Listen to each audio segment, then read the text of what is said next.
नमस्कार दोस्तों, ओम नमः शिवाय। स्वागत है आप सभी का इस नए वीडियो में। ओम नमः शिवाय, जय श्री शिवाय, नमस्तुभ्यम, हर हर महादेव।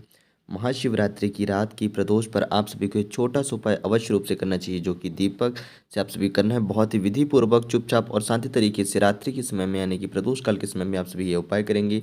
यह उपाय आप सभी की इच्छाओं को परिपूर्ण करने के लिए, साथ ही साथ आप सभी के जीवन से चल रहे दोष और संकट और कष्ट और विपदाओं और बाधाओं को दूर करने के लिए बहुत ही सिद्ध और कारगर सिद्ध होगा। तो यह उपाय कैसे करेंगे और किस प्रकार करेंगे, पूज्य गुरुदेव की अनुकंपा और कृपा से हम सभी जानेंगे और समझेंगे कि महाशिवरात्रि के इस महापर्व पर हम सभी को उस रात्रि के दिन कैसे अपने जीवन में उसका लाभ उठाते हुए ये दो छोटे छोटे उपाय करके अपने जीवन को सफल में और खुशहाल में बनाना है।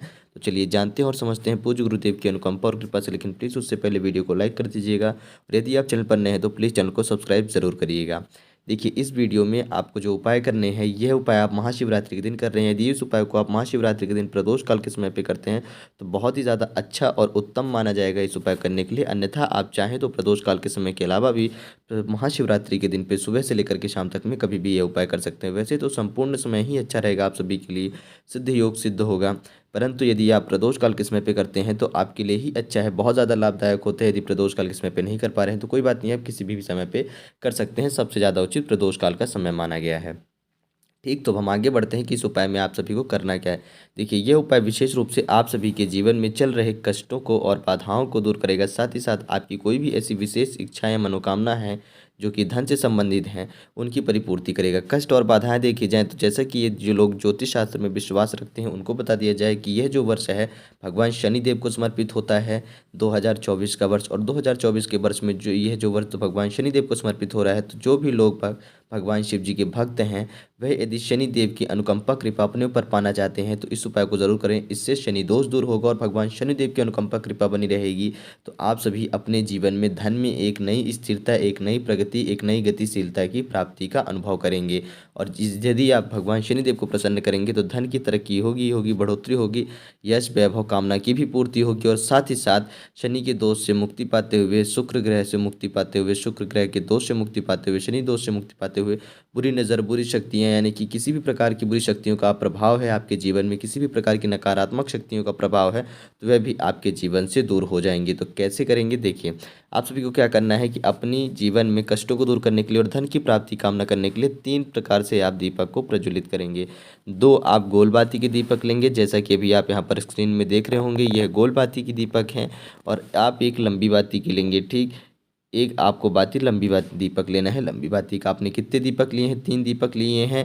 2 गोल बाती के दीपक लिए हैं आपने, और एक लंबी बाती का दीपक लिया है, जैसा कि भी आप स्क्रीन में देख रहे हैं। आप ध्यान दीजिएगा, यह तीनों दीपक आपके किन चीज़ों के होने चाहिए, तो ये तीनों दीपक में आप घी का ही प्रयोग करेंगे।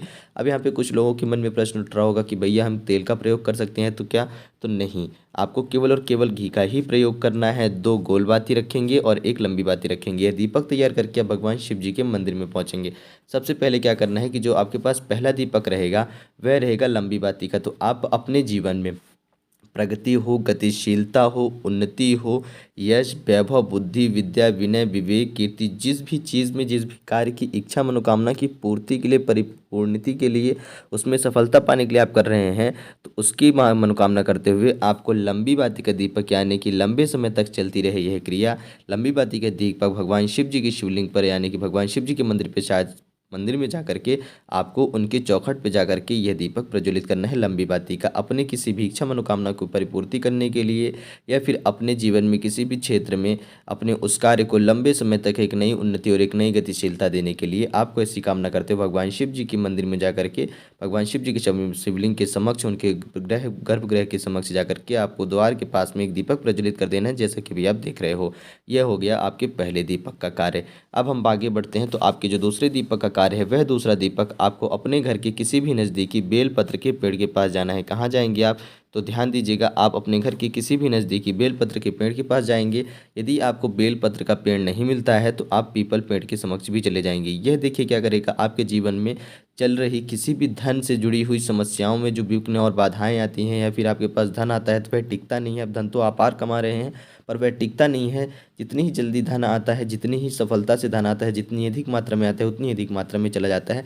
ऐसी दिक्कत परेशानियों को दूर करेगा आपका यह जो दूसरा दीपक है, जो आप बेलपत्र के पेड़ के नीचे समर्पित करके आ रहे हैं। देव वृक्ष माना जाता है बेलपत्र का पेड़। तो सबसे पहले आप बेलपत्र के पेड़ की प्राथमिकता देंगे। यदि बेलपत्र का पेड़ नहीं मिलता है तो आप पीपल के पेड़ के पास जाएंगे और वहाँ पर जाकर के भगवान शिव जी का नाम लेते हुए 11 बार भगवान शिव जी का नाम लेकर के आप दीपक समर्पित कर देंगे। और जब आपने भगवान शिव जी के मंदिर में दीपक समर्पित करा था, तब भी आपको अपनी इच्छा मनोकामना कहते हुए भगवान शिव जी का कोई सा भी नाम लेते हुए आपको दीपक समर्पित कर देना है। देखिए, महाशिवरात्रि का दिन है, तो इस दिन ऐसा कोई नियम, कोई विशेष विधि नहीं है कि आपको भगवान शिव जी का कौन सा नाम लेना है। इस दिन आप भगवान शिव जी की जो चाहे वह नाम ले करके आप दीपक प्रज्वलित कर सकते हैं, उनकी पूजा आराधना कर सकते हैं। आपकी हर प्रकार की इच्छाएं, मनोकामनाएं, आपकी हर प्रकार की चेष्टाएं परिपूर्ति होंगी। उनमें आपको सभी को लाभ देखने के लिए आपको अनुभव मिलेगा। ठीक, तो आपने 2 दीपक समर्पित कर दिए हैं। अब हम बात करते हैं आपके तीसरे दीपक की। तो आपका जो तीसरा दीपक है वह आप अपने घर में ला करके समर्पित करेंगे। कहाँ समर्पित करेंगे?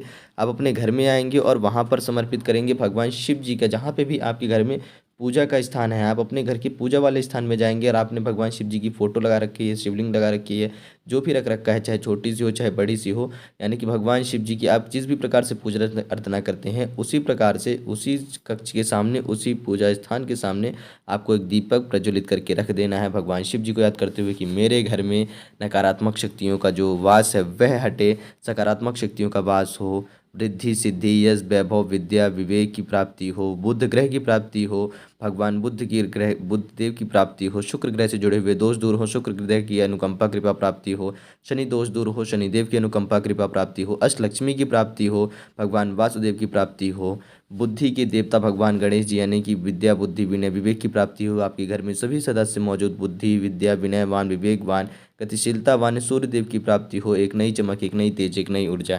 इन सभी इच्छाओं की पूर्ति के लिए आप भगवान शिव जी से प्रार्थना याचना करते हुए अपने घर में एक पूजा स्थान में भी आप सभी को दीपक प्रज्वलित करके रख देना है।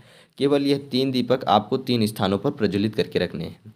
अब देखिए, अब कुछ लोगों के मन में प्रश्न यह होगा कि क्या हम इस क्रिया को आगे पीछे भी कर सकते हैं? तो ध्यान दीजिएगा, जैसा कि आपने प्रारंभ करा था भगवान शिव जी के मंदिर से और समापन करा था अपने घर में, ठीक इसी में यदि आप चाहें तो आप अपने घर से प्रारंभ करें और भगवान शिव जी के मंदिर में समापन करें। कहने का तात्पर्य है कि आप चाहें तो सबसे पहले अपने घर में पहला दीपक लगाएं। क्या करें? पहला दीपक आपने, ध्यान दीजिएगा, बातियों को परिवर्तित मत करिएगा कि यहाँ पे आप लंबी बाती नहीं, पहले गोल बाती का ही दीपक लगाएंगे। जो बाती आपने जहाँ पे लगाई है वहीं लगानी।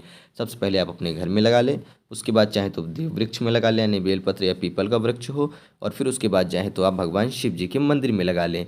इन सभी स्थानों पर आप कर सकते हैं। ठीक, आप चाहे तो मंदिर में लगा लें या फिर चाहे तो घर में, या फिर अपने अनुसार देख सकते हैं कि जैसा भी आप चाहें। लेकिन ऐसा मत करिएगा कि आप पहले वृक्ष में लगाएं फिर मंदिर में फिर घर में, नहीं, पहले मंदिर फिर वृक्ष फिर घर, या फिर पहले घर फिर वृक्ष फिर मंदिर। इस क्रिया अनुसार आप लगा सकते हैं। तो आप सभी की जो भी विशेष इच्छा मनोकामना है, जिस भी कार्य से हेतु आप ये उपाय करना चाह रहे हैं, तो यह 2 से 3 दीपक वाला उपाय आप सभी को करना ही करना चाहिए। कैसे करना था, किस प्रकार करना था, महाशिवरात्रि के दिन ये छोटा सा विशेष उपाय बहुत ही सरल रूप से समझने का प्रयास करें। उम्मीद करता हूँ आप सभी समझ गए होंगे। यदि कुछ भी प्रश्न हो तो अवश्य पूछिएगा। जय श्री शिवाय, नमस्तुभ्यम, हर हर महादेव, ओम नमः शिवाय।